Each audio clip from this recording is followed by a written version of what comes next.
Let's go back to your event at the VFW. Yeah. You talked about Putin.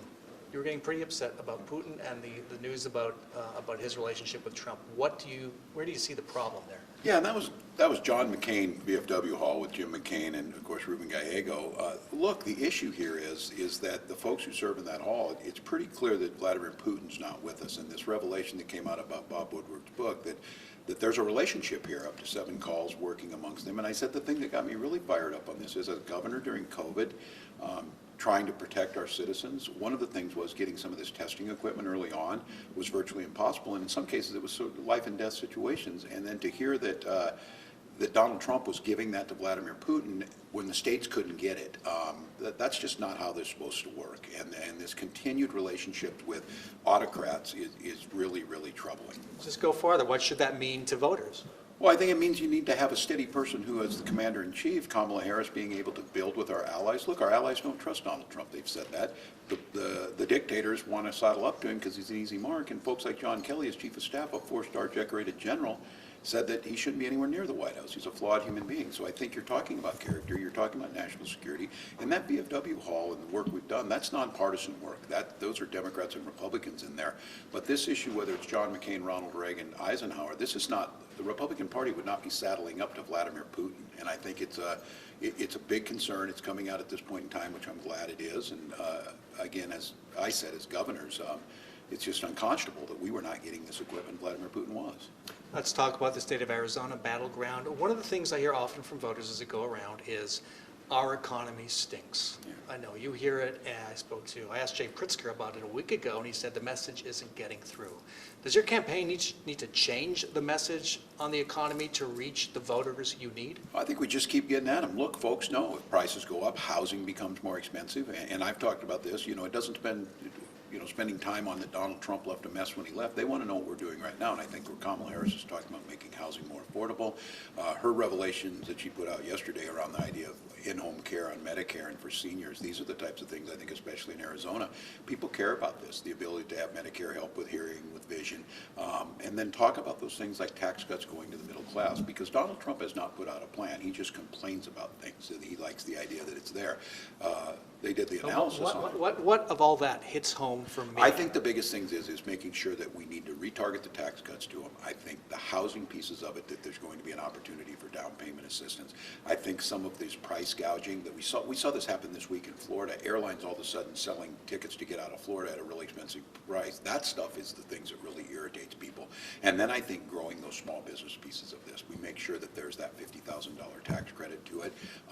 Look, globally people are seeing this. We're still seeing interest rates come down. We're seeing wages start to go up. But I've said if people are still feeling like they're pinched on this, they're still feeling pinched. And that's why you need to continue to give them this. I would ask voters, what is Donald Trump offering you in this? Because what we know is that his proposals will raise interest rates. They'll raise inflationary costs, recessionary, and they add to the national debt. This is a real plan aimed at the middle class.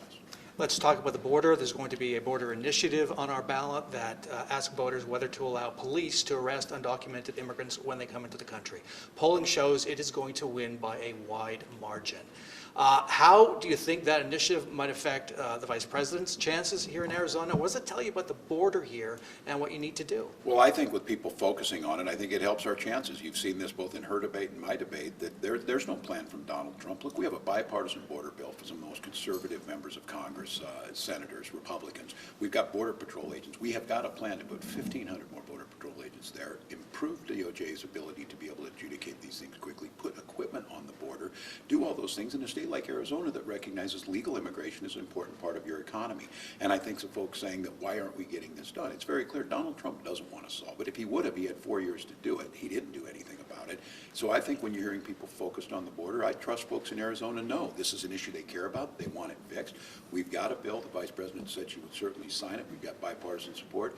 Donald Trump blows that thing up for his own interest. I think there's a lot of smart folks out there listening and say, look, we can talk both things about border security and about treating people decently. You don't have to demonize like we saw on the other side. You don't have to make up stories about immigrants, but they want to see something done, and I think that's there. So you think the ballot measure on our ballot that voters are likely to approve helps? Well, I think voters focusing on immigration helps, because I think what they've seen is that we're leaning into it. We're talking about what the solution is. And again, I think these folks saw it. Donald Trump wasn't doing anything about it. He certainly didn't build his wall. He didn't have Mexico pay for it. And what you're hearing from all the experts, if they're talking to the folks who know what'll make a difference here, you see it, the mayors down here know this, that look, we need to pass this. We need to put something in. That takes Congress's approval. They're ready to do it, but it takes a president ready to lead. So I think folks focusing on this, Donald Trump wants to make this like this is an idea that it's one side versus the other. He has no solution for it. And like I say, I acknowledge it, folks. This is a concern for him. It's a concern for all of us. Well, let's fix it. And that's what we're proposing. I want to ask about the hurricane. What are you hearing from the vice president? What's your own sense of how all the misinformation might affect the response in Florida? Yeah, well, that part is despicable, because I know how Americans think. Americans work together. As a governor, and I co-chair the Council of Governors, which is 10 governors that work on these types of things. I've got our folks from Minnesota, 2 Chinook helicopters in North Carolina. We got folks who land on the ground in Florida tomorrow. These are organized. These are professionals that know how to do this. You need to listen to the folks who are out there. It starts with the locals, to the governor, to the federal, to FEMA. There was a briefing today. Once again, Donald Trump wants to make this about him. Before there was a single person on the ground, and before the winds even hit, Donald Trump's putting out misinformation. What I would tell folks is go to trusted places of information. Their help is still out there. Telling people that they can't get help anymore type of things, that's just despicable. These people are in pain.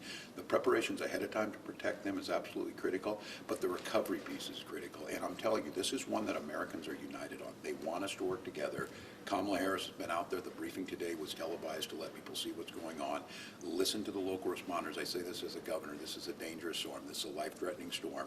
If it says evacuate at this point in time, do everything you can to protect your family, but we'll recover together. Lastly, the election. You mentioned conspiracies. They are already rife in Arizona. How concerned are you about that affecting the vote and even the results here in Arizona? Well, Americans will vote. We know that. I was just with a group of veterans at a VFW hall. This is the most sacred thing we do. It was clear, and I said, Senator Vance, I asked him a straight-up question about the election in 2020. He wouldn't answer it. That is simply false, and they're not telling the truth. Fact of the matter is, get out, cast your vote for whoever you vote for. Vote will be secure. Count them, and the winner will be announced. That's the way this works. This has always worked for nearly 250 years till Donald Trump came along. And I think now you see him spinning some of these conspiracy theories because the momentum's with us. We know this was going to be a tough fight, but we're seeing people show up. We're seeing them show up in BFW halls. We're seeing them show up across the country. They're ready to vote for a unifying president, a president who doesn't try and divide us, doesn't name call, someone who says she wants to be president for all Americans. So I feel confident we can get this done. I feel confident in the professionals who do this. And I trust the American people, and I think that's, at the end of the day, that's all we can ask for.